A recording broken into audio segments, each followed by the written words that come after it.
Alright, I'm just going to do the one on video. That'll probably make the video half an hour even if I speed up.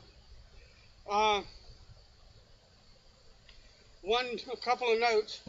You'll see that you can notice the separation between, I don't give a rat's hind end about that. You can see it's solid on the ends. There's no gaps or anything like that. I'm not trying to make this thing look like one piece. Okay?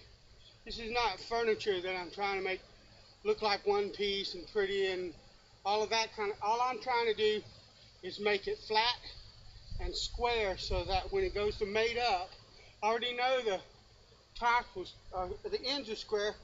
Every last one of them cut dead square. Now I'll probably smooth the bottom of it out, and when I cut a tenon in it, then I'll smooth this. But I'll smooth the tenon or whatever, you know. But I'm just looking for something that's square and straight and flat, and will made up to the bottom of this square, straight, flat bench top, so the thing will sit level and solid. And whether or not anybody can see that is not even a concern for me. I don't give a hind end. I don't care. So that's it for these. For this one, I've got 4 more legs to do and 4 more cross members. And we'll come back, and then I need to glue up another set so that I can get whatever length I want here. I haven't decided yet.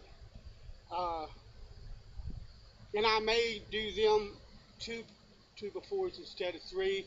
But if I've got the wood, I want to do 3 because I want the thing as heavy as I can possibly get it. This is a soft wood, not a hardwood like maple or oak or ash. And so it's going to automatically be a bit lighter than one of those. So I want as much weight as I can. And so if I've got the wood, that's what I'll do.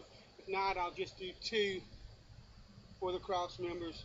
Either one will work, but I'd rather have the most weight I can get. All right. Thank you for watching. God bless you. And I will see you next time. Later.